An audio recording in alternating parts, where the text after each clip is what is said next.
The European Union is currently considering whether Chinese telecommunications companies Huawei and ZTE should be banned from participating in the deployment of 5G networks in the EU. This has caused Huawei to once again be swayed. On the other hand, the EU believes that some member countries are not properly applying the guidelines agreed upon at the time. These guidelines include certification requirements, vendor diversification, and a ban on allowing vendors deemed to pose potential security risks access to critical parts of infrastructure, such as the core of the network. This is an important point to keep in mind. On the other side, we are seeing a growing number of EU nations that are actively opposing further blocking of Huawei 5G networks in Europe. These governments are drawing attention to the fact that the action against the Chinese corporation is largely politically motivated and supported by the United States. While some EU lawmakers seem to have hardened their stance on China, stating the need to reduce the risk of economic ties with China, the debate over Huawei's 5G technology has resurfaced. According to an article published by Reuters citing two people familiar with the situation, the European Union plans to urge Germany to do more to reduce its reliance on Huawei equipment and its 5G network when Brussels provides a progress report in the coming days. This was reiterated in a report that was published by the Financial Times a few days ago, which stated that the EU is mulling an obligatory prohibition on member states utilizing corporations that are deemed to pose a security risk to their 5G networks, including Huawei, which is based in China.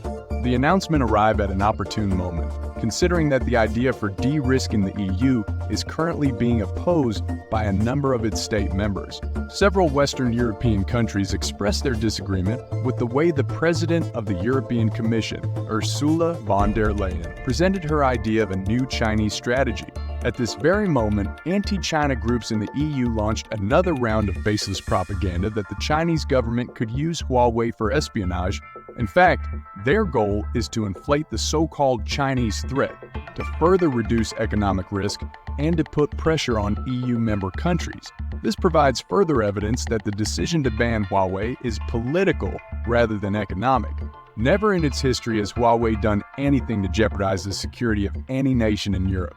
In Germany, 59% of the 5G radio access network is supplied by Chinese companies such as Huawei and ZTE.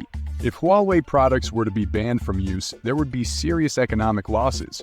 Instead of succumbing to pressure from other sources, German officials should remain strategically cool, put the development of 5G networks and information technology infrastructure at the top of their list of priorities, and consider Germany's own interests when making these decisions. When it comes to Europe, it is inconceivable that the continent would promote 5G while banning Huawei. Right now, it is impossible to find a suitable replacement for Huawei's 5G technology, which is largely based on microwave technology and uses base stations rather than optical fiber. If the EU forces its member states to take restrictive measures against Huawei's 5G equipment, Europe will essentially cut off its own potential in 5G development, since other alternatives, such as Open RAN, are still impossible. Even if the EU intends to promote Open RAN technology, the O-RAN alliance consists of a large number of Chinese enterprises, including China Mobile, China Telecom, and China Unicom. As a result, the EU will not be able to avoid using Chinese technology when it comes to developing the next generation of communication networks.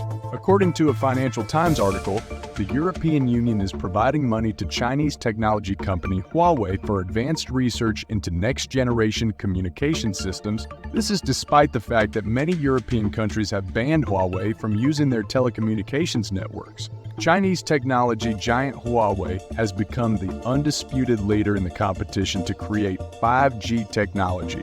The company has surpassed its competitors, including Ericsson, Nokia, Qualcomm, and Samsung, to take the lead.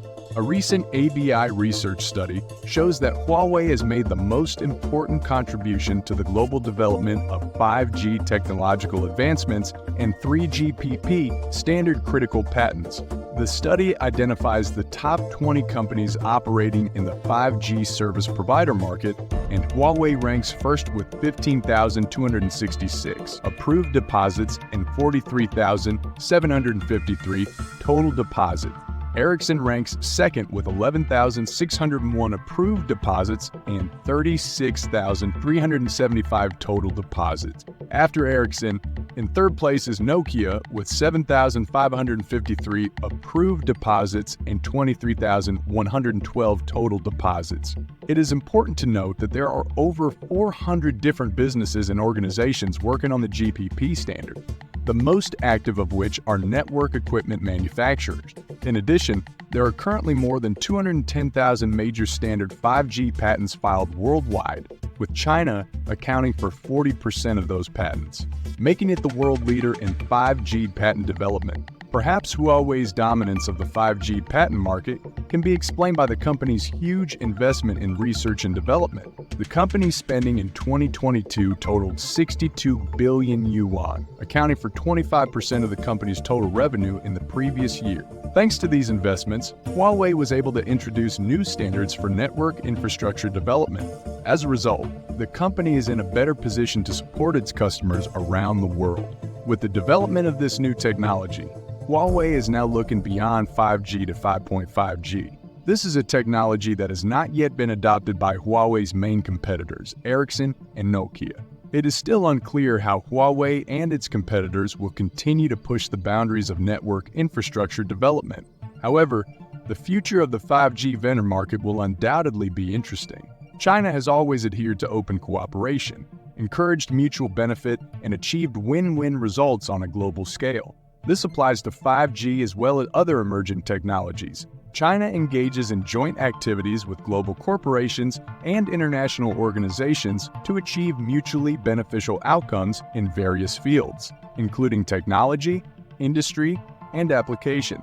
China encourages companies with funding from other countries to participate honestly in the local 5G market.